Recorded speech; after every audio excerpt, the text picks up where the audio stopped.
Hello everyone, and welcome to my channel. And today I'll be reading a multi-character listener by me. So let's get into it. Scaramouche. Scaramouche didn't know much about soulmates, only that there was a mark that would appear on his wrist. But even then, after 500 centuries of not having a mark, he never thought his mark would appear. And frankly, he didn't care. Perhaps it would always be that way when he was a puppet. But then, when he started redeeming himself and trying to be a better person, trying to act like he has a heart at least, his mark appeared. And though he tried not to seek you out in any way, he found himself doing so against his own wishes and advice. And when he found you, he was stunned. Perhaps it was fate, or maybe how soulmates work, but he found himself drawn to you, wanting to know more about you, wanting to show you who he is, to see if it would ever work out between the two of you. He was not initially interested in the romance, but in the idea that someone could like him, that someone would want to spend time with him. That alone was something he was desperate for, and would do a lot to get. And as soon as he spotted him, and saw that he has the same mark as you were blushing, walking over to him. Hello there. You know, you seem to be my soulmate. Both you and I have the same mark, he said after hesitating a little bit. And he nodded, and he found herself giggling lightly. But then he held your hand, squeezing it in his, very gently and delicately, as if you were a flower. That alone made your heart flutter, and he smiled softly at him. And before you knew it, you and Scaramouche got closer and closer since that day. He told you his name first. The two of you go to a cafe, and talking and chatting there. And Scaramouche knew he was drawn to you. As much as he claimed that maybe soulmates weren't real, and that you thought they were stupid, he will not deny that maybe soulmates weren't stupid. At least not with you, because you got the best thing you could have ever wanted. A taste of true love and belonging with someone else. Venti Venti believed in soulmates, and he found them incredibly romantic. But he didn't know if Archons could exactly get one. What would it be, even? There would be a human tied to an Archon. It didn't seem so well in his mind. And a bit about the soulmates that complected him was the lack of freedom. What if you don't get along? Or does that just not happen? He wouldn't know. It wasn't like he tried to get so much into other people's relationships, so he had no idea, except from what he heard.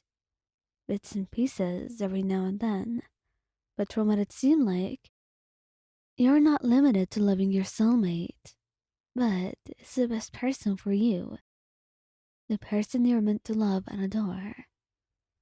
So Venti, once he gets his mark, thousands of years later, he feels a little bit surprised and shaken, because what does that mean? Does he truly have a lover now? Someone who's supposed to love him? And someone whom he should love? It felt strange and weird to him. But he was more than willing to try. He had known it was you before even checking the mark on his wrist. He could tell, and he began to meet up with you after that. It all started with a simple introduction, and him playing the lyre for you, making things interesting, making himself memorable in your eyes. That was a trick he had, to have a meaningful conversation with someone, or do something that they would be able to remember him by. That way, he would forever be on your mind, or at least until he wanted to. Because certainly, even though he seemed non-committal most of the time, he did want to try out this whole soulmate thing. Xiao, Xiao was scared of the idea that you could have a soulmate one day, and when the mark appears on his wrist, he's a bit terrified. What would happen to his soulmate? What if they die before him?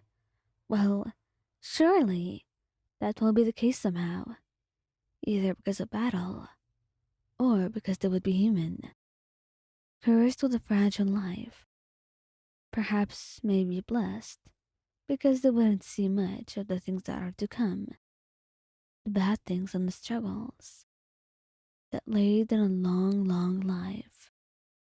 Regardless, he was freaking out, and he was freaking out even more when the mark on his wrist matches you. When he had walked into a restaurant, he was sitting there on a table, and as you were heading to yours, he spotted him on the mark on his wrist as well, and decided to go up to him. "Oh, you must be my soulmate." "Well, I... are you sure about that?" he asks at first, and he looks confused. You're kind of feeling a little bit torn here. Does he not want you? Is that the case? But in reality, you weren't too wrong about that. He didn't want you, but not for the reasons you thought, but rather because he was worried about hurting you. What with his karmic debt, and many other things that he was involved with. But alas, you were keen on getting that soulmate of yours. So jealous of your friends who already had theirs, who were dating with their soulmate. "Nope, not at all, mister. We are going to try," he said stubbornly.